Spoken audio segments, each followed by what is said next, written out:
Now at 9, a team of Ball State students worked to create a unique civil rights movement exhibit. Learn the impact they are making. And Muncie Mayor Dan Ridenhour stopped by campus today. Hear what he spoke to students about. Also, the Delaware County primary elections are fast approaching. What one candidate wants you to know. Plus, an effort to limit presidential war powers has failed to pass. Find out why Senate members are at a standstill. And I've got the details on some rain showers passing through our area. NewsLink Indiana starts now. Local news about local people, live from Ball State Unified Media. You're watching NewsLink Indiana. Good evening and thank you for joining us tonight. I'm Abby Urban. And I'm Brooke Fallrad. A bus at Minnetrista Museum Gardens, and no, it's not a school field trip. It's the Freedom Bus, a Muncie transportation bus that was transformed into a Black History Museum on wheels. NewsLink Indiana's Daniel Huber went and saw how it's a learning experience for everyone. Across from the tulips and greenery at Minnetrista Museums and Gardens, there's a bus with no seats, yet 4 people are on it. Well, on the side of it. Martin Luther King Jr., Frederick Douglass, John F. Kennedy, and Rosa Parks welcome you aboard the Freedom Bus. And so going through all of the exhibits and actually diving into stories, like personal stories, you just really see the humanity behind it and put yourself in the shoes of those are real people. These are real things that happened. Rosemary Papa is a communication student in Comms 450, a class where students help develop the Freedom Bus. Alongside her is classmate Lindsay Green. We have gone through a lot of different obstacles with what we wanted to do and how we really wanted to get people here. And I think my group has done really well of working with these obstacles and turning those challenges into making the project better and not necessarily setting us backward. The Freedom Bus talks about African American history, from the transatlantic slave trade to the civil rights movement, with a focus on the local perspective, like hearing the voices of civil rights leaders in East Central Indiana. Now, there's a lot of injustice going on here. The students at the Freedom Bus are led by Beth Messner, Associate Professor in Communication Studies. Messner says her students understand the power of storytelling. They are students who understand that how we tell stories shapes the way we understand ourselves and understand our world. They understand the importance of using their voices to advocate for themselves and for others. Minnetrista CEO Brian Stantz says this bus needs to be seen. It's hard to get much more important and meaningful than the civil rights history, not only in the 60s nationwide, but also our local stories in Muncie and Delaware County. And Messner's students will continue to work on the bus. In Muncie, Daniel Huber, NewsLink Indiana. The Freedom Bus was created in partnership with the nonprofit Martin Luther King Jr. Dream Team, along with Ball State's Virginia B. Ball Center for Creative Inquiry, the City of Muncie, and the Muncie Human Rights Commission. The Freedom Bus is available by request during regular museum hours until June 30th. Today, the mayor of Muncie, Dan Ridenhour, addressed his everyday responsibilities and plans that could impact students and residents. He discussed previous successful subdivisions, recent concerns, and future paving projects that are held to take place on Muncie's Tilson Avenue. Ridenhour highlighted population growth and investments within the communities as Muncie has increased the park budget by 48%, which has enabled advancements in splash pads across the city. His experiences allowed for students to communicate concerns and better understand his plan for the future of their community. As Delaware County prepares for the upcoming primary elections, voices across the county are being heard. However, one voice is taking his position to the next step. NewsLink Indiana's Peyton Mucker met with him to see how he plans to support Delaware County. Jeff Stanley is the current Chief Deputy of Delaware County. But as primary elections approach, Stanley is ready to push for his next big goal, becoming sheriff. You know, I've been doing this now on the merit side for 27 years. Done a lot, I've seen a lot, I've worked every single division within the sheriff's office. From exposure to the career early on through his father, he has served as chief deputy under Sheriff Tony Skinner since 2019. Stanley takes great pride handling a federal inmate program that he says has saved taxpayers over $5 million in 5 years. So, you know, I feel that we are very fiscal responsible, and I've shown that we're fiscal responsible, and we're going to continue to do that. If elected, Stanley plans to modernize the department through better technology in an ever-advancing world. Then another highlight of his is a commitment to mental health, and that the current system has no good options. not just in Delaware County or Indiana, but nationwide, we have a mental health problem. We have a huge mental health problem. Well, in Delaware County, we have two options right now, and they're both bad options. You either go to the hospital or you go to jail, because we don't have that facility that we can actually take them to try to make them better. Stanley holds a love for his family and his ties to his conservative beliefs, visible throughout his campaign. My lane is to uphold the Constitution and to be the sheriff of the people, okay? I answer to the people of Delaware County, and that's who I answer to. I don't answer to a politician. I don't answer to, whether you're the Republican Party, Democrat Party, or whatever. That's not who you are. You answer to the people of Delaware County. In Muncie, Peyton Mucker, NewsLink, Indiana. Stanley will appear on the ballot as a Republican candidate. The primary is set for May 5th, followed by the general election on November 3rd.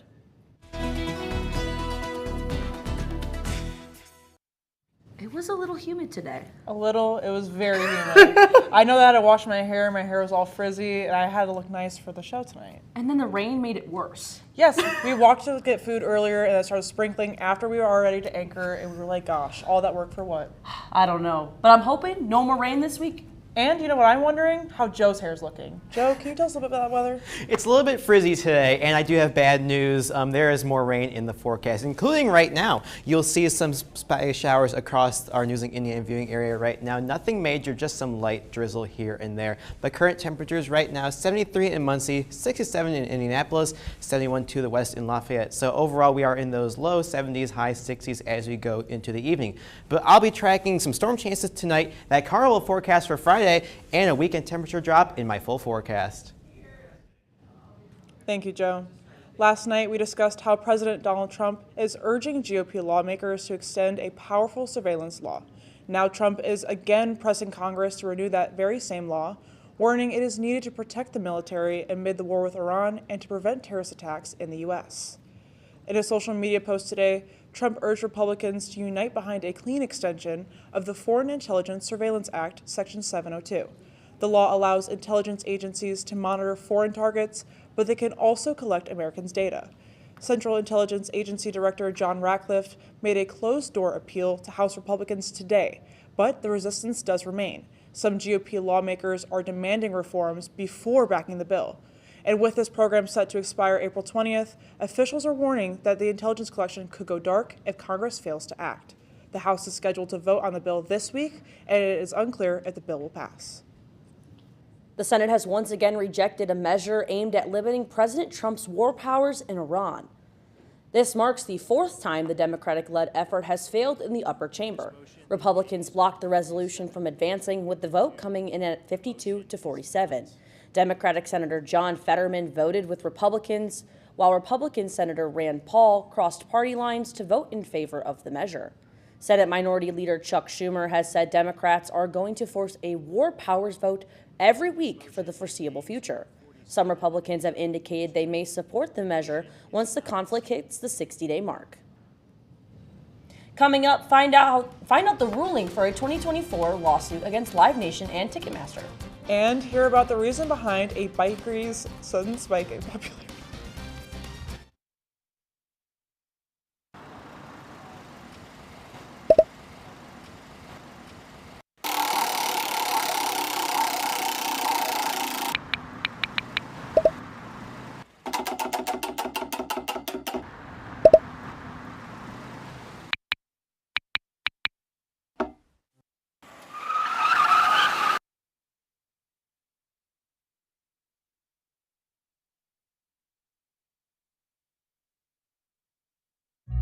Everyone has a ritual, that small thing to keep us focused. A habit we never skip, to clear our minds and elevate our performance.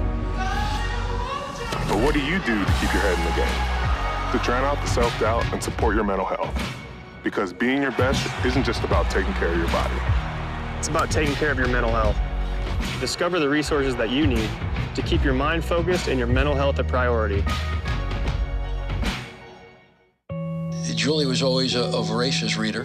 She'd carry 2 novels on an airplane because she'd read one on a 3-4 hour ride. And at some point, I began to notice that she would read a page and couldn't remember what she had just read, and she'd have to go back and read it again. I don't remember much these days after I read, but less does for me, and I love it.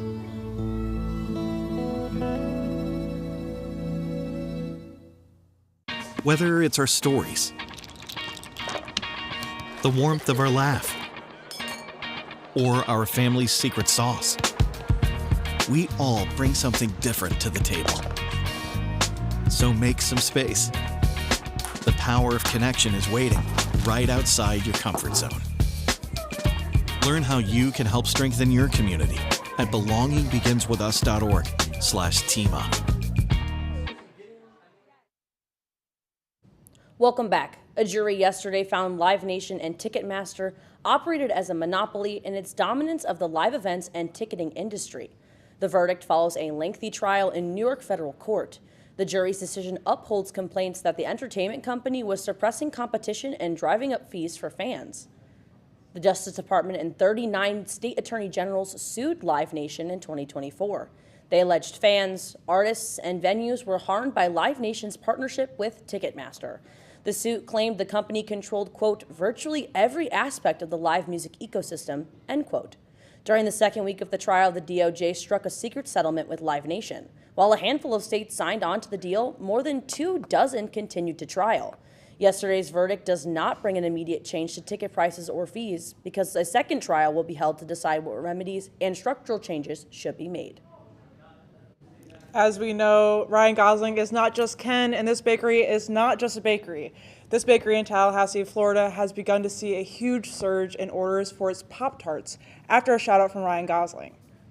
Ryan Gosling mentioned the cake shop during an appearance last month on The Late Night with Seth Meyers. Shop owner Linda Richards says she is trying her best to keep up with demand. Richards says she used to bake a dozen Pop-Tarts a day, but now it's hundreds a day. And she's had to hire more staff, with having customers at the counter limiting them to one Pop-Tart a person.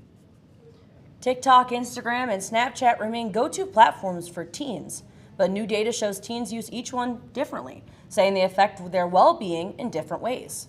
Karen Kaifa is in Washington with a look at what families need to know. Teens turn to Instagram and TikTok for news, entertainment, and keeping up with celebrities, and lean on Snapchat for direct messaging, posting, and socializing with friends. That's according to a new survey released Wednesday by the Pew Research Center. Michelle Faverio, one of the report's lead authors, says overall, connections are teens' most positive takeaway from using the platforms. A big thing that teens say that they get out of these sites is connection to other people. They find people who share interests in them. It's a space that they are able to express their creativity and stay connected to family and friends. At the same time, roughly 3/4 of teens surveyed agreed that online harassment and bullying is a problem for people their age, even if a minority reported firsthand experience with some sort of cyberbullying. It's a family issue that parents are grappling with. And we found that overwhelmingly parents are having conversations with their teens about the teen social media use. So 85% of parents said that they've done this. Most parents, meanwhile, told Pew social media sites hurt rather than help their teens' sleep, productivity, and mental health, with parents more likely to say their teen spends too much time on the apps and in front of their screens than the teens say themselves. In Washington, I'm Karen Kaifa. All right, in case you haven't noticed, it's been pretty humid and muggy outside, but there is a reason for that. Find out after the break. After his wife passed, my neighbor Larry started drinking a lot. He was in distress and acting out. He had guns around, and I didn't want anything bad to happen. I pressed pause. Our local authorities filed a firearm restraining order to temporarily remove the guns. It gave Larry the time he needed to get help. It wasn't easy, but we got through it together. Learn more at illinois.gov/pause to heal. Emma, did you hear? Todd's in the hospital. Who's Todd? He got a collapsed lung from vaping. He thought it was cool. Not cool. Promise you won't vape, Emma. It can lead to a lifelong addiction, and we can't be friends if your lungs collapse. Bogus. Wacky sitcom teens aren't the best people to talk to your kid about vaping. Hey, you got a minute? You are. Start the conversation with your child about vaping today. Be right there. Wait. Use the shovel and bucket of water, remember? Drown, stir, drown, feel. Then make sure it's cool. Where'd you learn that? SmokeyBear.com. Brushed up on some tips before we left. Don't want to start a wildfire, right? Only you can prevent wildfires.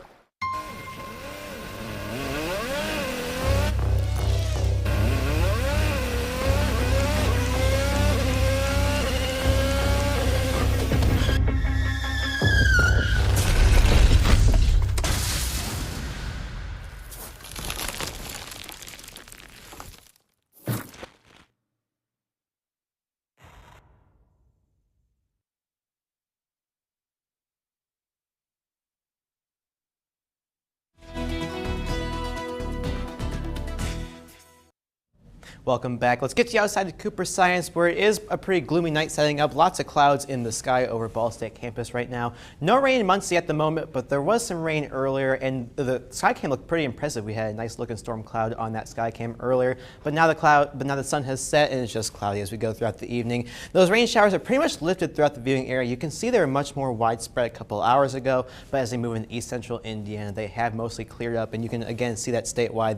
They were much more prevalent to the south of Indianapolis earlier, but now they're mostly cleared up. Current temperatures, not much change from 15 minutes ago. 73 in Muncie, 72 in Hartford City, and 70 to the west in Anderson. Similar story when I take you out statewide. 67 in Indianapolis and 72 to the south in Bloomington. But I talk about that humidity and that mugginess, and that's because of these dew points. When you start to get into those 50s and 60s and dew points, it starts to get really humid and sticky. And look where we are right now, 62-degree dew point here in Muncie. So it's definitely contributing to that humid feeling in the air, and that's not going to go away anytime soon. Because of all this moisture in the atmosphere, we are seeing these thunderstorms pop up left and right across the state because there is that ample energy for that storm formation.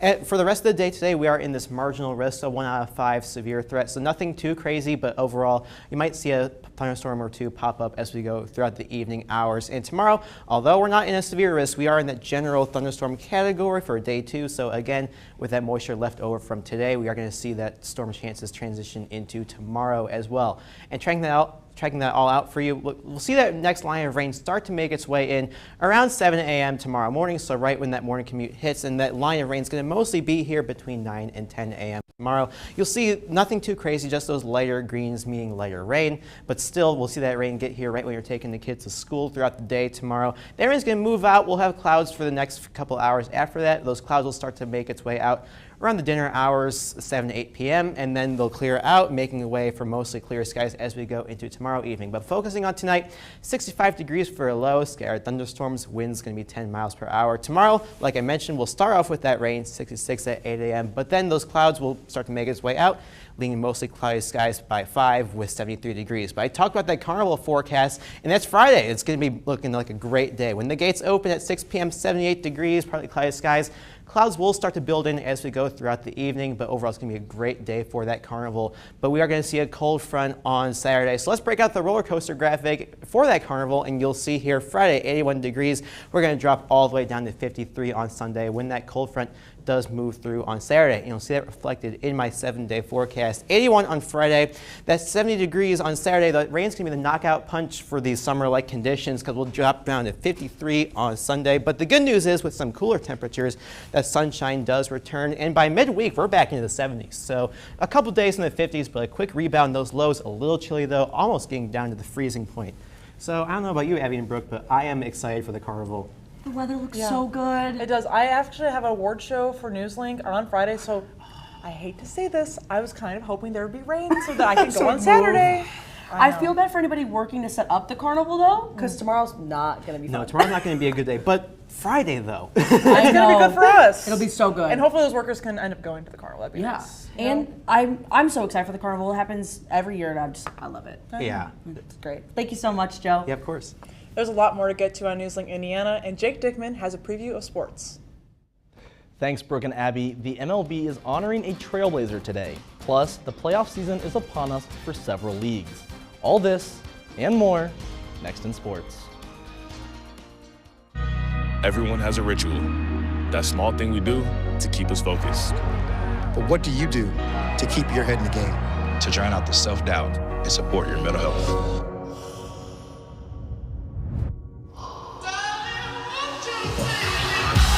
Because being your best isn't just about taking care of your body. It's about taking care of your mind and mental health. Find the resources you need to keep your mental health a priority. Love your mind. Here's the deal. We gotta set ourselves up. See, retirement is the long game. We can't play about our future or our finances. Make moves, set up goals. Don't worry about a setback. Just save up, stack up to reach them. Let's put ourselves in the right position. Pre-game to greater things. This is pre-tirement.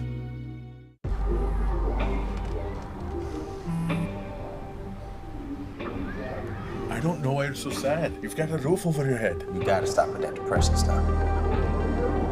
You all right? It just feels like it's coming from everywhere. Do you want to talk about it? You can talk to me if you're feeling sad. Whenever you need to talk, I'm here, okay? I don't think that many kids in my son's school even do it. He makes fun of his friend who vapes. He would never try it. She's into soccer. She's on the honor roll. She's just not the type. No way. No way. No way. No way, my kid would never vape. Get your head out of the cloud. Today, nearly 8,000 kids will start vaping. Maybe even yours. Learn about the dangers at talkaboutvaping.org. Welcome back to NewsLink Indiana. I'm Jake Dickman with sports. Today is April 15th, and that means it's a special day for Major League Baseball. Today, the league honors Jackie Robinson, the first black player to ever appear in an MLB game on this date back in 1947. For all games today, and today only, every player, coach, and even umpire in Major League Baseball will wear a blue number 42 on the back of their jersey to honor Robinson. On any other day of the season, no one is allowed to wear Robinson's number 42, as the MLB universally retired it in 1997. This tradition of Jackie Robinson Day was born in 2007, when Ken Griffey Jr. got special permission from Robinson's widow, Rachel, to don the classic number 42. By 2009, the tradition had spread to the rest of the league, as is still the case today. Taking the field for the Brooklyn Dodgers in 1947, Robinson became a symbol of desegregation in American sports. The seven-time All-Star would play his entire career for the Dodgers, claiming the Rookie of the Year award the same year he broke the color barrier. Robinson would also win the Most Valuable Player award in 1949 and would help the Dodgers to the 1955 World Series title. Passing things over to the hardwood, the NBA kicked off their postseason last night with the play-in tournament. The Charlotte Hornets hosted the Miami Heat as both teams were seeking a shot at inching closer to a playoff berth. As this matchup was forced into overtime, Hornets star LaMelo Ball hit a go-ahead layup in the closing seconds, followed by a Miles Bridges game-winning rejection at the horn. This gives Charlotte the chance to earn the 8th seed on Friday. That close contest would be followed by another nail-biter in Phoenix. The Suns hosted the Portland Trail Blazers as the winner would secure the 7th seed. Portland would go on to prevail behind a 41-point effort from Denny Avdia, ending their 5-year playoff drought. The Blazers will play the San Antonio Spurs in the first round. The play-in tournament continues through the week, though, as the next 2 games take place tonight. The bracket will be finalized after the Friday slate, with the official NBA playoffs beginning Saturday. Dumping things to the ice, the NHL playoffs are also set to start this weekend. The President's Trophy winning Colorado Avalanche are set to take on the Los Angeles Kings. The newest NHL franchise, the Utah Mammoth, have clinched and will play the Vegas Golden Knights, who made it to the Stanley Cup final in their first season as a team in 2018. On the other side of the bracket, the Buffalo Sabres clinched the first seed in their division after suffering the longest playoff drought of all time at 14 seasons. Up north in Canada, the Ottawa Senators have made the playoffs for the 2nd year in a row for the first time in over 11 years. And finally, the battle for Pennsylvania will be getting another chapter as the Penguins will take on the Flyers. The first matchup of the playoffs is set for this Saturday. Abby, I know you were a hockey player when you were younger. Yeah. The Stanley Cup playoffs, there's nothing like it. Brooke, even, I know you're not a huge hockey fan, but you have to admit, there's nothing like it. There's nothing like it. And I know, Abby, you were pretty good at it. I mean, come on now. Yeah, I was okay. I was okay. Don't be humble. Now's not the time. Stanley Cup good, but like I was okay. Right, exactly. You were okay. Okay. Yeah. Hey, that's better than most people. Can you guys ice skate? I can. Obviously you can. I can ice. Oh yeah, come on now. I can ice skate. It just takes me about an hour and a lot of time with that guard wall. I mean, if you've seen my videos of me playing, I did fall a lot. Like it's no secret that I really can't skate. I really can't skate. It's either me falling or the kid next to me. I don't know. Because of me. Hey, she says she can't skate, but you've never been ice skating with her. I have. You can skate. Well, thank you so much, Jake. Of course. Coming up, David Letterman gives his thoughts about the new Late Show. And we will take one last look at the weather.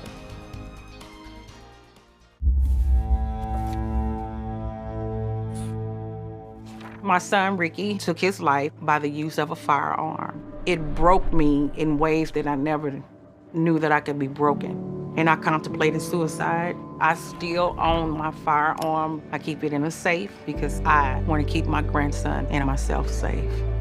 Store your gun securely, locked, unloaded, and away from ammo. Mom was always organized, but she started forgetting to pay her bills on time. And she'd buy the same gifts over and over. Telling the girls about my Alzheimer's diagnosis was really hard. At first we had our cries, but then we were like, okay, let's make a plan. Early detection gave us time to adapt together. It's so important for you to think about what you can do and making the most of what you have. If you or your family are noticing changes, it could be Alzheimer's. Talk about seeing a doctor together. How do you know when you've made the right decision? It's the feeling you get in your gut. The one that tells you what's right or wrong. It's the one that says, sure, I can have a drink. Or the feeling that says, okay, I've been drinking. Now what? It's the voice inside you that says, I'm buzzed. Better leave the car when it's time to go. Plan ahead. Catch a sober ride. Buzz driving is drunk driving.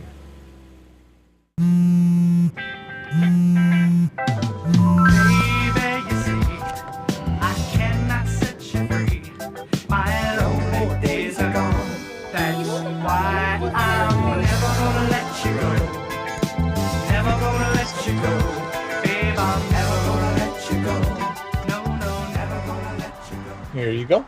Thank you. Thank you.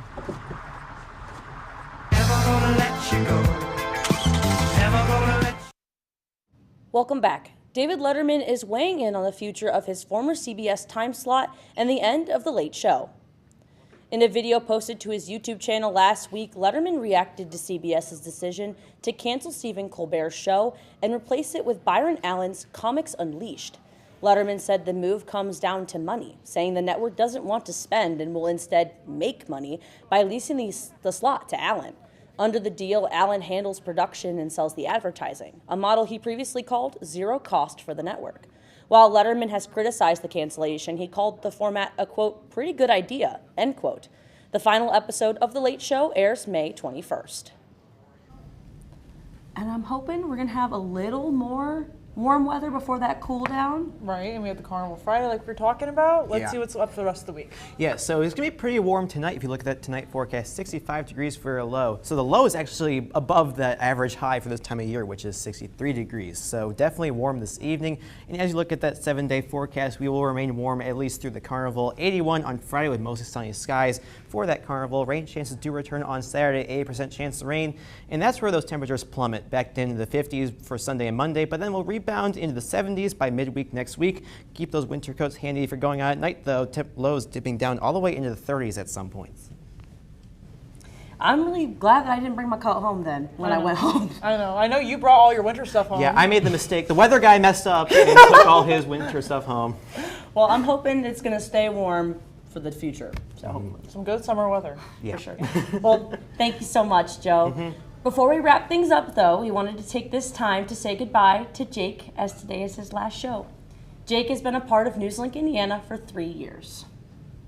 He started as sports reporter and anchor and then very, very quickly moved to assistant sports director, finishing out as the sports director.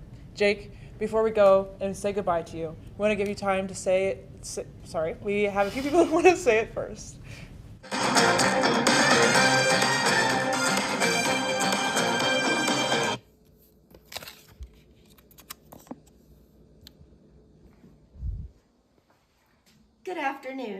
and welcome to NewsLink Kentucky. I'm your host, Julia Dickman, and with me, as always, is my loving husband, Kyle Dickman. Today, we're here to report on sports star Jake Dickman. Jake, when you chose to do sports reporting, that's perfect for you. From the time I was your t-ball coach, you went from t-ball to baseball to soccer, volleyball, golf, running. You've always loved all sports. Now we're really excited to see you actually report on sports. And now I'm going to throw it back to Julie. Thank you, Kyle. Jake, when you started doing multiplication problems at the young age of 4, and we were so impressed with you, only to find out that all you were doing was multiplying every time a football team scored 7 points by the number of scores, we knew that you loved sports and it was in your blood. And it was so fun to see you also make all those stop motion NASCAR videos on your iPad when you were a little kid. Who knew that now you would actually be reporting on sports and doing something that you love? Now we're going to head out to the streets to see how Maddie Dickman is doing. Hi, this is Maddie Dickman reporting live from Edgewood, Kentucky. Jake, when I say you are obsessed with sports, I mean it. And I think everybody in that newsroom knows what I'm talking about. I think we can all agree the only thing he is a little bit more obsessed with, weirdly enough, is the sinking of the Edmund Fitzgerald. Seriously though, buddy, I'm so proud of you for following your passion and turning it into something that hopefully will be an awesome career. I'm so proud of watching you from the sidelines and seeing you have a sports-themed room as a child to now studying sports and following your dreams. It's really awesome to see. Thanks. And now we're going to hear a word from Baxter Dickman. He's a man of few words. Stay classy, Jake! Hey Jake, it's your last show, which is kind of crazy for me to even think about that. Obviously we've been on exec together with NewsLink, been roommates for the past 2 years, and it's crazy. I can't believe this is the end, but just know that just because you're leaving NewsLink doesn't mean this is the end of your journey. Obviously there's a bright and big future ahead of you, and I believe that you're going to use everything that you've learned here, not only in NewsLink, but just with dealing with people and stories and all these things is going to help you in the long run when it comes to working in the field of media and everything like that. Anyways, wishing you the best last show, and I hope you know it's been awesome living with you for the past 2 years, and I'm proud to call you my friend. Say congratulations on your final show with NewsLink Indiana. I know you've done so much hard work. I remember talking with Andy when you were a freshman, and we were just so amazed at your hard work, dedication, and drive to be part of NewsLink Indiana and make NewsLink Indiana better. You have been on so many crazy journeys with me. We have so many good memories, and I know you share a lot of memories with people in that newsroom, so don't forget those memories. Hold on tight to those friends because they're bonds that'll last a lifetime. And I just want to say I'm proud of you. Keep digging in, keep driving like you always do. Keep going hard, and I love you. Congrats. Hey Jake, Andy Newman here. Just wanted to come on and say congratulations finishing out your time at NewsLink Indiana. When I first met you as a freshman, you weren't exactly sure on where you wanted to go or what you wanted to do, and I'm so glad that you chose NewsLink and just became a part of this awesome family that we have. I knew that you were going to be someone that was motivated and that really cared about what he did, and you have shown that tenfold. Wishing you all the best next year and whatever comes to follow. I know you'll be awesome at it. Love you so much, man, and congrats. Hey, Jake, just wanted to say congratulations on the 3 years at Ball State's news program. You know, when we were at CovCath, you were really honed in on the sports journalism, especially in our later years, and it's just really cool to see all that flourish out into what you've been able to do now and all the experiences you've had. So, for me and my family, just want to say congratulations. And we know what's in store for you next will be something great. To go to college. Once you named the schools, I knew you were serious about sports journalism and not just about sports. You've obviously done a really good job. You've been the sports director and you've learned a lot. You're really good at it because you know how to ask the right questions that will get the answers that you want. I think that's been one of your strengths in the clips that you have sent me in the last 3 years. It's been a pleasure to work with you. I hope we will continue to do that. Now I guess you are moving from NewsLink Indiana, which I guess is NLI, and you're moving to the other side, the athletic department, which would be NIL. At least you didn't have to go through the portal to get there. So like I said, again, Jake, congratulations on your time in News. Yeah, that's a tough watch. I honestly don't have anything prepared. I've been thinking about this for probably a couple days now, thinking about what exactly I can say as I get ready to leave. And my mind kept going back to one thing a few weekends ago. My cousin got married.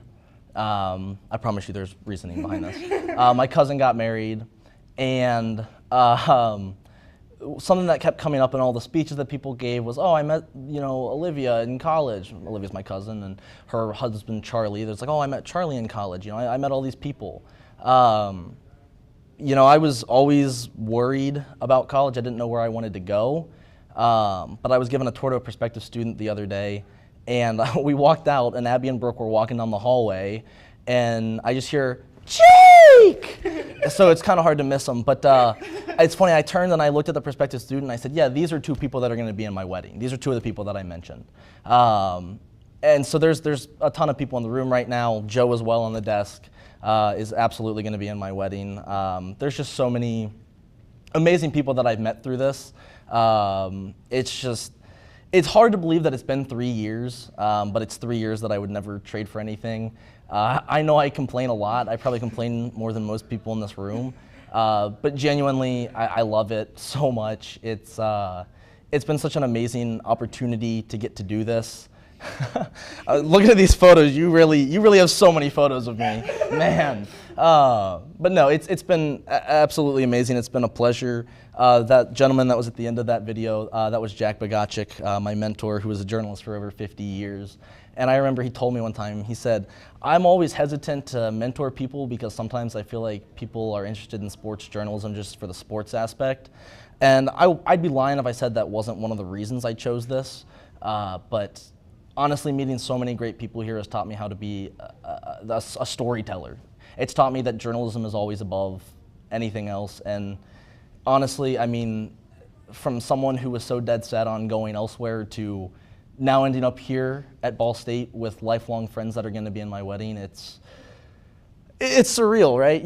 People tell you that time flies, and it really does. So, but yeah, and also as you can tell, I get all of my on-air talent stuff from my mom and dad. So, yeah. So. Yeah, shout out Julie. Shout out Julie and Kyle, absolutely. Yes, thank you so much for all the work you've done. Like we kind of mentioned, Jake joined Exec very, very soon. Was the end of your freshman year, right? Yes. Yes, we all joined around that time. Yep. We've been here for a while. So, Jake, you have been outstanding as not only a person in this room and a journalist, but as a great friend. The Around the Corner story is actually very true. It was actually quite hilarious and brought a tear to my eye then and brought a tear to my eye. Yeah, Brooke and I looked at each other and we were like, oh, okay, I'm gonna cry. We were really like, in the middle. actually? And he was like, and the people were like, yeah, he was just talking about that. I was, yes. Yeah, Jake, we love you so much. So that video I made for you, it's over 20 minutes long. I had to cut it down to 5 minutes, which I didn't think I'd be able to do, honestly. I mean, there's so many people here to support you and people back at home who support you. And it just shows kind of what the person you are and who you are. It's crazy that this is almost over for you and for all of us. So we love you very much, Jake. And so, oh my gosh. And for those that can't see behind the camera, there is a giant crowd here for Jake as well. Yeah. So thank you all for coming out. Thank you guys for being here. And I do want to say this.